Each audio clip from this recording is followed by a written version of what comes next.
Hey, it's Emma Chamberlain. I designed these new glasses for Warby Parker, and I basically can't take them off. Like, I'm showering in them and sleeping in them. They're just that good. Go see them all at warbyparker.com.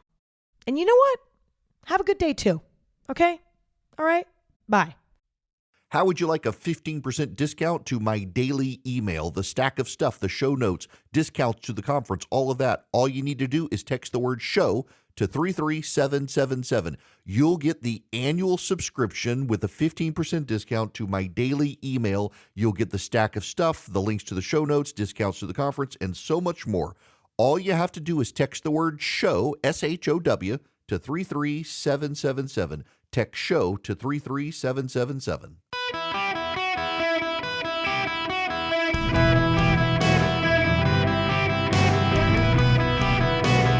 Welcome to the Eric Erickson Show podcast, Hour 2. My fellow Americans, welcome. It is Eric Erickson here. The phone number is 877-973-7425 should you wish to be on the program. Those of you who are on the phones, my apologies to you for not getting to you because I've been in like update hell on my end of the call screening. The program I got to use to connect into the call screening program. So, but it has finally updated, and so I can actually get in to answer phone. So I will try to take your calls this segment, at least by the end of this half hour. Put it to you that way. My apologies. It's a technical issue. It's my computer. No one else's fault. Just little old me. Now, I want to move on to the thing you should be outraged about. I have just a philosophical problem with a lot of guys on my side right now and how they do politics and how we run campaigns these days, and that people try to whip you into a frenzy to be outraged about everything. And at some point, it just becomes not sustainable and it burns people out. The constant outrage, the constant anger, it does eventually burn people out. So, for example, there is no reason to be outraged about the use of force provision in the FBI's search of Mar-a-Lago, because it was a pro forma thing that they put in every search, including Joe Biden's house.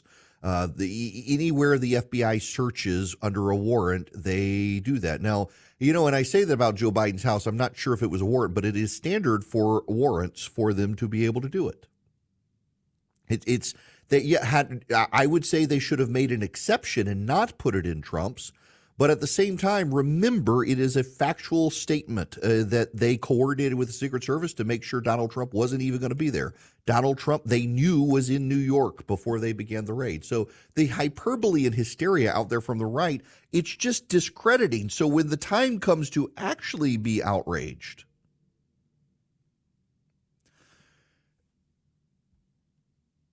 then you burn out on it. And it's frustrating because there are times you need to raise people's awareness. But when you've been Chicken Little the whole time, or the boy who cries wolf, people get distracted and they're like, they're upset about something else. This is the thing you should be outraged about. The President of the United States, Joe Biden, has decided to release gas reserves, to sell gas reserves, to lower the price of gas, to help his reelection. That you should be outraged with. And the reason you should be outraged about that is because he's done it with the Strategic Petroleum Reserve, which is separate from the gas reserves, and he has whittled away our oil and gas reserves that are called strategic for a reason. If something happens, whether it's a oil boycott by Arab nations or a war, we need those petroleum reserves. Donald Trump released some, and when the price of a barrel of oil was $30 a barrel, the Senate Democrats blocked Donald Trump from refilling the Strategic Petroleum Reserve. Now the price of a barrel of oil is far higher, and the cost of refilling it is going up, and it's all been politics. And it was politics by Trump to release it, but it was politics by the Democrats to block him from filling it back up. And it was politics from Joe Biden to release more. And it's politics from Joe Biden to release the gas, because Joe Biden is concerned about inflation, not because he's concerned about inflation, but because he's concerned about his election. Every time you go to the grocery store and buy groceries, part of the price of whatever you buy is the gas price. Now let's think about that. How do they determine the price? Let's take a can of green beans. Part of the can is the cost of growing the green beans and harvesting the green beans and the machines used to harvest the green beans that run on gas. Part of it is the cost of the can itself and the label. Part of the cost is the transportation to the grocery store. So the transportation from the farm that is used by gas, the transportation from the farm to the canner, from the canner to the labeler, from the labeler to the grocery store. All of that is gas. So as gas prices go down, inflation begins to go down. It's something that the Biden administration has refused to grapple with because it impedes their climate agenda. The climate agenda that the Biden administration is pursuing necessitates expensive gas. The problem is Americans don't like paying higher prices at the grocery store, and Americans don't like paying higher prices at the pump. And so Joe Biden must balance out the Green New Deal with the reality of people are furious with high prices. You bring down energy costs, you begin to fight inflation more than what the Fed is doing. You expand oil and gas production in this country. Remember, it's a futures market. You start opening up more portions of Alaska instead of restricting portions of Alaska. You bring down the price of a barrel of oil today in anticipation of a glut of oil coming to the market tomorrow. It's a futures market, not a present market. The problem here is that Joe Biden, the Democrats, and much of the American media have internalized the idea that Donald Trump is the threat. Donald Trump is the existential threat. Donald Trump is the thing we must be concerned about. So they're not as concerned about China. They're not as concerned about Russia.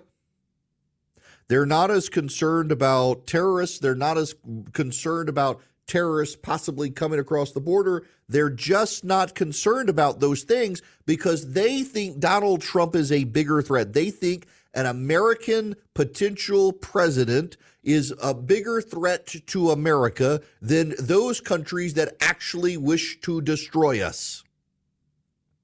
Donald Trump is many things, but he is not the existential threat that Democrats have internalized. Joe Biden is risking our national security to placate the Democratic left with an open border. What's his name? The Secretary of Homeland Security was on with Neil Cavuto. They had this exchange. Neil, we took action a long time ago, and migration this is was a just very announced in the dynamic last week. phenomenon, and we are seeing the results that take time to take hold. They took action a long time ago, and they're only now seeing the results of it, except we've still got a stream of people coming across. We've still got cities overwhelmed. And not just red states, not just Texas. You know, it was genius of Greg Abbott and Ron DeSantis to ship illegal aliens around the country. Greg Abbott's still doing it, trying to relieve some of the constraints and strains on Texas, shipping illegal aliens to other parts of the country. The federal government is doing it as well, and they don't want to mention it. They want to blame Greg Abbott and not acknowledge they've been doing the same. Y'all, this is the thing you should be outraged by. The President of the United States is jeopardizing our national security. He's ruined relations with Saudi Arabia and oil producers in the Middle East. He wants to prop up Iran and Venezuela, two oil producers that are not our friends. And it's all because of his election. And now this is part of the problem. If Joe Biden were to get reelected, He doesn't have to worry about you after that. So he's playing the short-term game of trying to reduce energy prices for you, and after he gets elected, screw you. All in on the Green New Deal. Your prices are going to skyrocket. He's going to wreck the economy. He's going to push you into your battery-powered vehicle. Joe Biden will no longer be accountable to you, the voter. He no longer has to humor you. He's no longer got to placate you. And we can see right now for his election, he's desperate to get your vote, and he's willing to sacrifice your national security. What happens if war comes? I'm increasingly concerned about the direction of the world. You can see Iran, Russia, China, North Korea, Venezuela, they're aligning against us. South Africa is giving harbor space to the Chinese military. Countries in the Caribbean are openly flirting with having a Chinese naval presence in our backyard.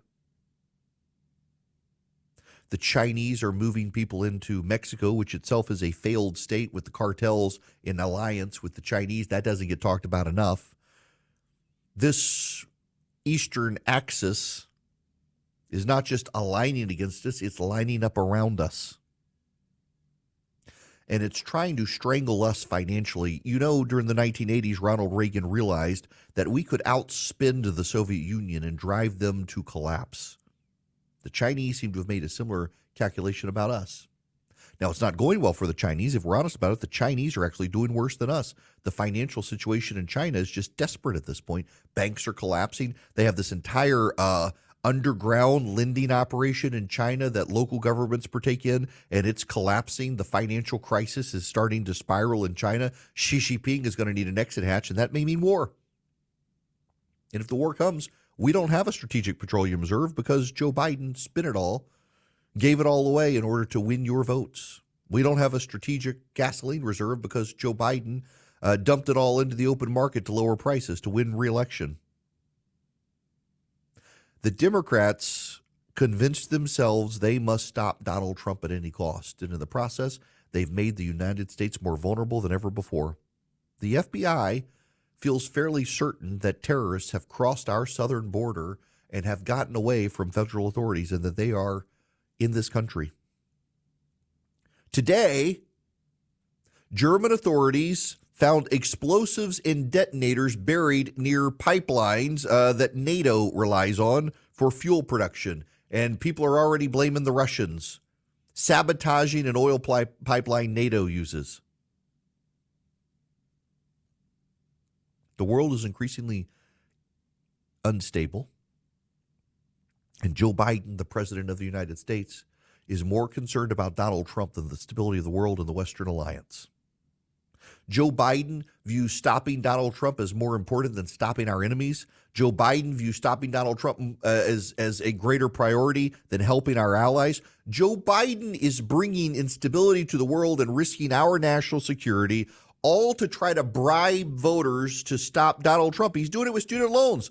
The Biden administration, Bloomberg is reporting today, is looking at more student loan debt forgiveness, despite what the Supreme Court told them to do and not do. They're trying to find another way to backdoor it in, raising more fiscal calamity in the United States, causing our debt to explode, putting our fiscal circumstances at jeopardy. Part of me wonders if this is all part of the design. So many people on the left hate the United States. They're perfectly happy to put us behind China because they think that's what we deserve. And, you know, sadly, there are some on the right who think the same thing these days. They flirt with Viktor Orban. They flirt with Chinese and the Russians. There's a whole lot of America hatred on the far left and the far right. The horseshoe theory played itself out. But the fact of the matter is that this president has decided to bribe the American public through student loans, through lower oil prices, lower gas prices, through artificial means that jeopardize our national and fiscal security just to win re-election because Joe Biden has convinced himself Donald Trump is a bigger threat to us than those countries that are actual threats to us. And he shouldn't be rewarded for it, and Americans should not take the bait. This is the sound of your ride home with Dad after he caught you vaping.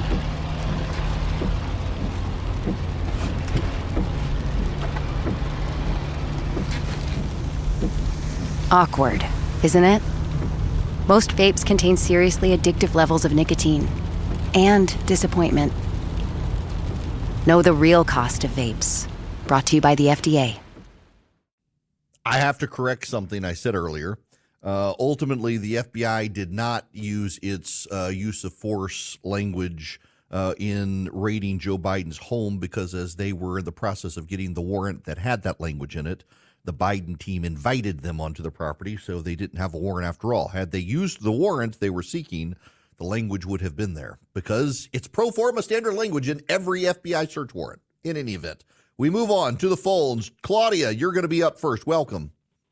Well, hello, Eric. Good Hi. afternoon. I've enjoyed your program for quite a while, but I have a couple of questions for you about in the event that the New York jury finds President Trump guilty of the felonies. The first question is, will President Trump be able to vote in the November election for himself? If he's found guilty, being a felon, he would not be allowed to vote. Oh, okay. Well, that's going to make him very angry, isn't it? Yes. And then my second question is, if he is found guilty, do you think that, I know he's going to appeal, but during that period of time, do you think that the judge will put him on a high bail and or maybe house arrest with an ankle monitor so he can't go out and campaign? Yeah, I actually don't think the judge will do anything like that, in large part because it's such a minor felony. But you're dealing with the Democrats. That's true. That is true. However, I think everyone, including the Democrats, are starting to realize that keeping Donald Trump tied up in the courtroom has actually been good for Donald Trump. So they'd really like for him to get out on the campaign trail even more and start being seen and overexposed.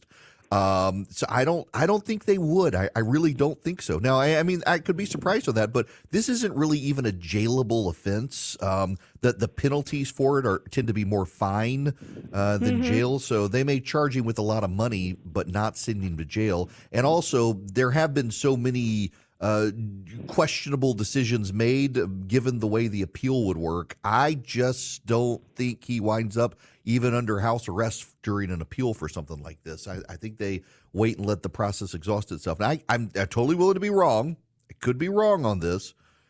But under the documentary fraud is just not as serious. What Michael Cohen did in stealing money is actually a greater crime than anything Trump is alleged to have done. And I still don't think he committed a crime. We'll see what the jury says. By the way, I do have to say their closing witness, the defense's closing witness, I don't think was helpful to him like they think. He just became belligerent and probably turned off the jury. But nonetheless, not anything near as bad as what Michael Cohen did or admitted to doing. But we're almost done with that, aren't we? Now, I got to tell you, the Eden Pure Thunderstorm, I'm glad to have them back. They've helped so many people. I'm taking one with me when I'm out of town next week because you go to Las Vegas sometimes. You never know what your hotel room's going to smell like. And the Eden Pure Thunderstorm wipes out smoke odors. I've used it in a rental car, y'all. I had a rental car one time. The thing stunk so bad, like I could smell it as I was getting to it, and the smell was stronger and stronger and stronger. People just smoking in the car. But I used the Eden Pure Thunderstorm in it. I plugged up the USB cable, started the car, let the Eden Pure Thunderstorm run for a little while, just walked away and came back, and it wiped out the odors. That's how good it is. That's why I love talking about this product. It just works. Musty odors, litter box odors, pet odors, frying odors. I use it in the kitchen. If I fry shrimp, my wife hates the smell of shrimp. Can wipe out the odors. They just work. And it's an air purifier, too, so it gets rid of the dust, the pollen, the mildew, everything floating in the air. You go to EdenPureDeals.com and you put in Eric3. You can buy 3 of them and save $200. ERICK and then the number 3 at EdenPureDeals.com. Get one for upstairs, downstairs, your basement, your travel bag, your RV, wherever you need them. They wipe out the odors, and they just work. EdenPureDeals.com. The discount code is Eric3, ERICK3. This episode is brought to you by Amazon. The holidays are here, and you know what that means. It's time to get your friends and family the gifts they deserve. Take the stress out of shopping with Amazon's great deals and low prices on a huge range of items from toys to tech and much more. Whoever you're gifting for, Amazon has great prices on everything you need this holiday season. Shop Amazon for all your gifting needs. Greetings, welcome. It is Eric Erickson. Just so you know, at 2:06 p.m., if you're listening live, The top of the third hour, if you're listening to delay, Senator Ron Johnson of Wisconsin is going to join me. They've been investigating Fani Willis and wants to talk about that investigation and the way the Democrats have tried to align to get Donald Trump in these prosecutions. Looking forward to talking to him at the top of the hour. Now, we got to talk about Gaza for just a moment. I'm been kind of deeply laughing about this. On October 7th, 2023, Hamas invaded Israel.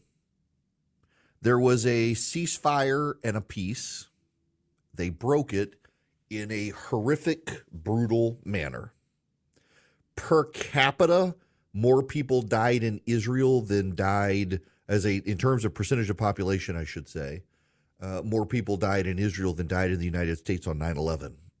There were more people killed in the United States on 9/11 by the number, but in terms of percentage of population, the deaths in Israel were much higher impact to population, in addition to the hundreds taken hostage back to Palestinian territory, many of whom have subsequently been murdered, women brutally raped. In fact, several of the women who have been recently murdered, it seems like they didn't want them getting out to talk about what happened to them. One of the most disturbing aspects of this as well has been people on the left refusing to believe the truth. Going out of their way to deny, for example, the sexual assaults on the women. Going out of their way to deny the eyewitnesses who saw the babies burned up in the ovens. Going out of their way to deny the eyewitnesses who saw the decapitated babies. Going out of their way to deny the atrocities. They couldn't grapple with how horrific it was, and so they just chose to not only deny it, but to lie and harass anyone who spoke the truth. They tried to shout down the truth with lies. Concurrent to that, though, were those on the left who simply were too ignorant to learn the truth, to know the truth, to even understand what's going on. It's a sign of the bubble they live in. Chris Hayes is an anchor on MSNBC. And last night, he replied to a tweet from Laura Seligman, reporter, who quoted one of the U.S. officials about the humanitarian aid being delivered to that pier in Gaza. Ryder, who is the official, says, quote, "I do not believe any of the aid that's been delivered through the pier has actually gotten to the people of Gaza." That's right. Those of us on the right told you this was going to happen. Laura Seligman, the reporter, reports that according to the officials manning the pier, they said, "We don't believe any of the aid that's come through the pier has actually gotten to the people of Gaza." Chris Hayes on MSNBC tweets, "Wait, what? Wait, what? Exclamation point, question mark, exclamation point." Tells you the bubble that Chris Hayes lives in. Tells you the bubble that MSNBC viewers live in. It tells you the bubble in antipathy of the truth for the left out there. Aid began pouring into Gaza on October 18th. Hamas invaded on October 7th. Israel immediately takes a war footing, but deliberately slows its advance into Gaza. Aid begins to flow, humanitarian aid, on October 18th of 2023. Just over 7 days after Israel had been attacked, aid begins flowing not to Israel, but to Gaza, and very little of it has gotten to the people of Gaza. I've told you this. Republicans have told you this. Israeli officials have told you this. Even John Kirby of the National Security Council has said this, and Chris Hayes is shocked, I tell you, that none of the aid has been delivered. Where is this going? It's going to Hamas. when Israel began to invade and took control of some of the tunnels underneath Gaza. Hamas has used the money that has flown into Gaza to build this elaborate underground operation. Massive tunnels, not tunnels that you crawl through, but tunnels that you walk, tunnels that have conference rooms, an entire underground city under Gaza built by Hamas using the humanitarian funds that have flown to Gaza. They have tunnels that go under the Egyptian border so that supplies can funnel through undetected underground to Hamas. And when Israel captured some of those tunnels, they showed videos of pallets of food aid marked with the UNRWA logo and the United Nations logos and USAID logos that were inside the tunnels underneath Gaza, and they were being used by Hamas. Hamas got fed, Hamas got nurtured, the people of Gaza starved. And meanwhile, the people like Chris Hayes from MSNBC and progressive activists and Al Jazeera and campus activists have all said Israel was committing genocide and starving the people of Gaza. So what we heard, there was famine in the land. The people of Gaza were starving because of the Israelis. Meanwhile, the aid has never made it, and they're shocked and surprised to learn what none of you are, because all of you have known all along this was going to happen because you listened to me. For 6 months, people have been pointing out the problem is not the aid getting in, but the distribution. Hamas steals so much, resells portions of it. It's all been to manufacture the narrative that Israel was starving the people of Gaza and creating a famine. But here's the notable thing to me. Like in many cases, Charlie and I were talking about this before the show. I had presumed that these guys were just anti-Semites and in bad faith. But Chris Hayes seems genuinely shocked to learn what's going on. Seems genuinely shocked to learn that the people of Gaza are starving and not getting humanitarian aid, not because of Israel or the United States, but because of Hamas. He really seemed to believe that a peer built and controlled by the United States could undo what Israel was doing, and Israel wasn't doing anything to begin with. The level of shock. It's kind of funny, honestly. The level of shock. And this is a man who provides the news. This is a man who delivers news analysis and doesn't understand these things are going on. One of the things I have to do, I get asked this question a lot. In fact, when I was in Rhode Island giving the speech on Saturday, one of the questions that I was asked is, how do I show prep? Charlie and Philip will both tell you as well that I do my own show prep. They certainly fill in the blanks for me. And sometimes, like we have a Slack channel, and we all funnel articles into it. Oftentimes, they're the same articles. But like this morning, I got up at 7:30 and began outlining the show. I've got a day ahead of me. I'm doing 7 hours of radio today. And so I got a day ahead of me. So I went to the gym this morning at 9:30. I got up in the morning at 7:30, made an omelet, and began doing show prep.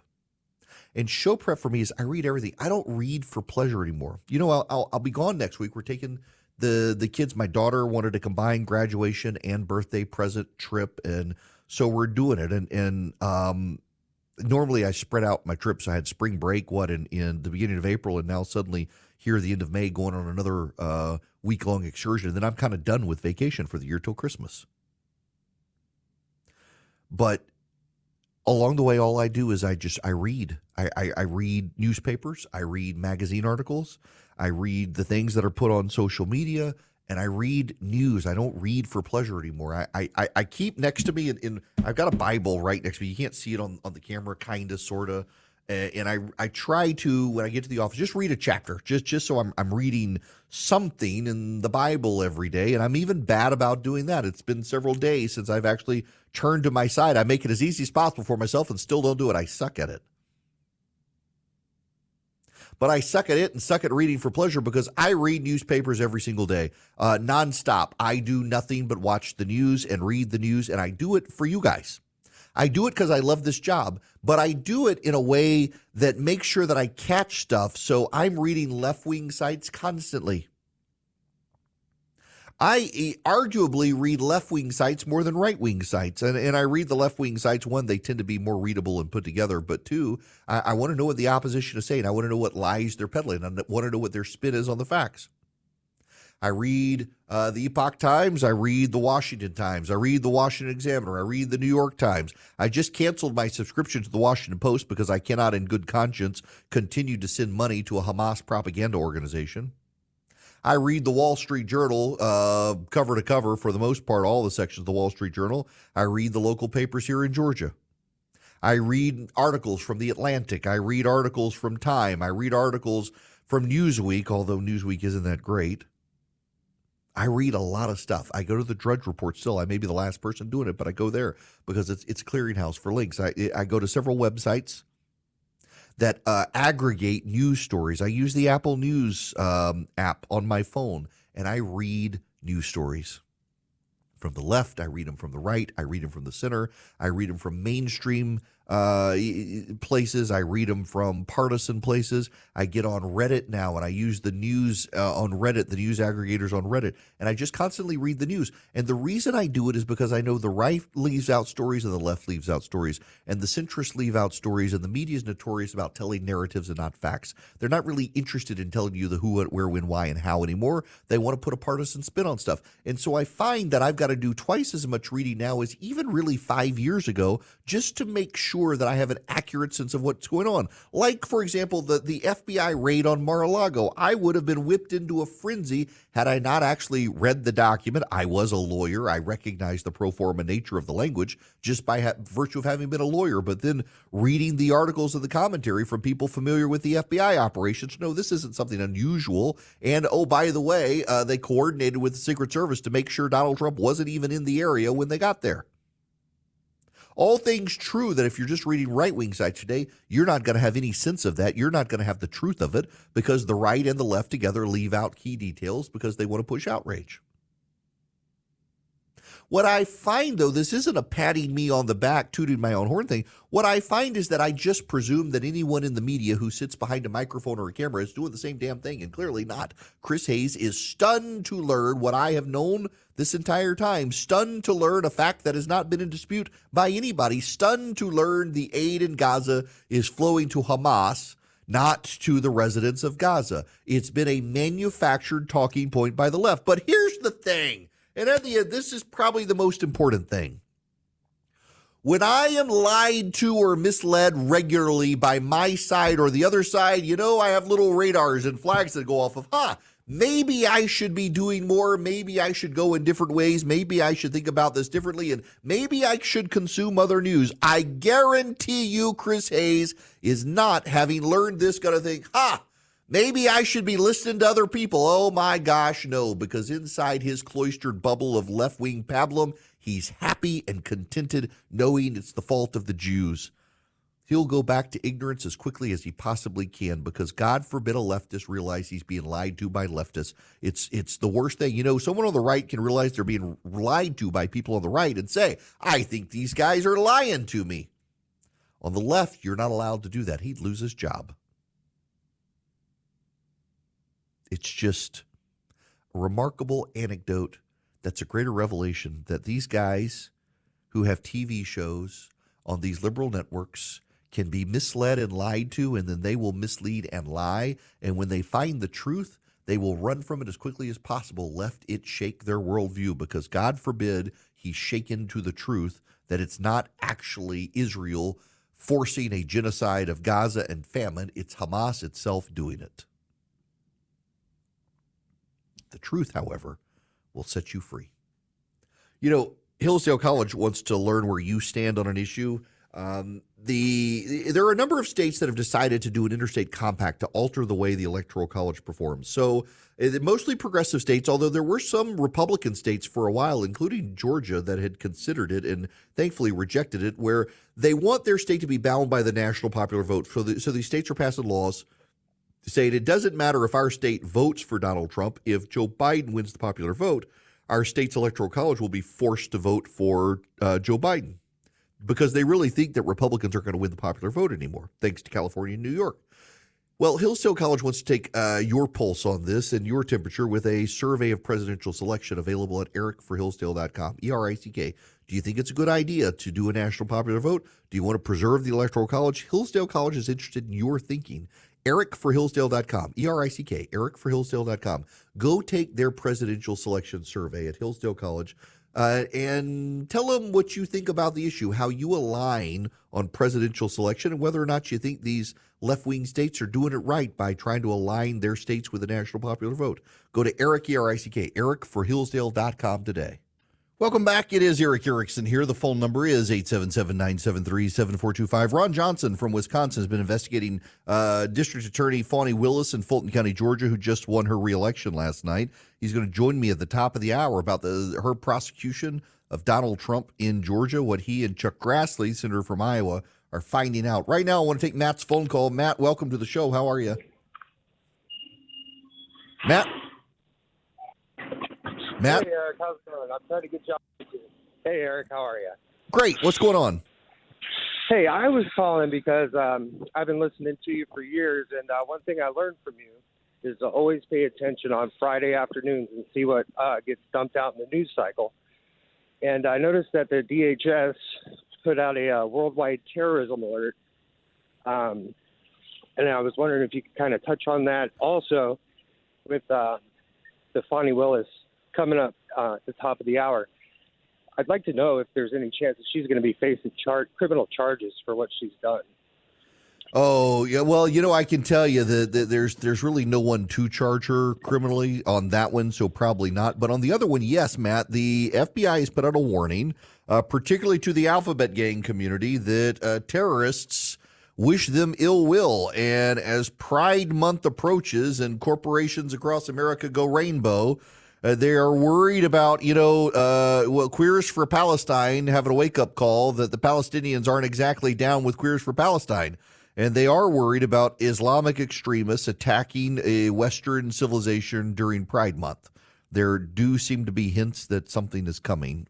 So we may find out more on this with all these people. There's some crazy Bill Malugin video about people coming across from China, Iran, and the like I'll play in the next hour.